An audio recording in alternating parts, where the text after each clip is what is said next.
I'm a 35-year-old woman, and for most of my life, I've been the invisible middle child in a small town where people wave at each other in grocery store parking lots but don't say anything real. You don't talk about dysfunction here. You smile, you wave, and you carry whatever your family throws at you like it's just part of the package. Growing up, my role wasn't really up for debate. My older sister was the golden one, always out-achieving. My younger brother was the sensitive one who everyone tiptoed around. Me? I was the helper, the runner, the default babysitter, errand girl, extra pair of hands. I wasn't praised. I was used. That was just normal. After college, I had a job lined up in the city, but then my dad had a stroke. Everything dropped. My sister had just moved out of state with her new fiancé, and my brother refused to step foot in hospitals. He said the smell made him anxious. So I came back home, thinking it would be for a few months. I ended up staying for 3 years. I managed the hospital visits, made sense of the medication schedule, paid the bills, argued with insurance, cooked meals that fit his new dietary needs, and drove him to physical therapy twice a week. I still worked full-time too. I don't think anyone in my family ever asked how I was doing. Not once. It wasn't even a question they seemed to think about. When he passed, I thought something would shift, that someone would acknowledge what I had done, not a trophy. Just a thank you.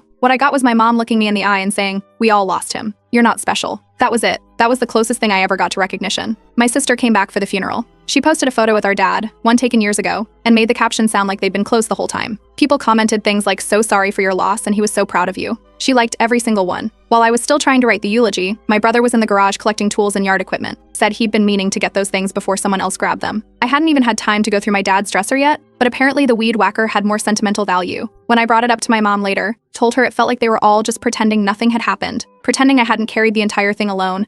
She rolled her eyes and said, "Always the martyr." That night, I drove straight to a small studio apartment I'd looked at a few months back. It was tiny, above a bakery, smelled like cinnamon every morning, and I signed the lease the next day. I didn't make a big announcement. I just left. The house had started to feel like a coffin with working plumbing. Every dinner after that was a performance. My brother would brag about his new job, my sister would FaceTime in to show off her kids, and anytime I tried to speak, even just to say I was tired or still having trouble sleeping, I got told I was bringing the mood down or starting something. Eventually, I just stopped speaking. No one noticed. I washed the dishes. I took out the trash. I showed up with wine when asked. And when birthdays came, 3 years in a row, mine wasn't even mentioned. No card, no call, nothing. I still showed up to theirs though. I bought gifts. I smiled through cake. Somewhere in that 3rd year, I started keeping a journal. Not to process feelings or anything soft like that, just to keep a record. Proof that I wasn't making this up in my head. Because when you grow up in a family like mine, you start to doubt even your own memory. One dinner, I brought dessert. My brother's wife took one look at me and said, "You're lucky you don't have kids. You only have to take care of yourself." She said it like it was a compliment, like I should be grateful to be excluded from the world they all got to live in. That night I didn't cry.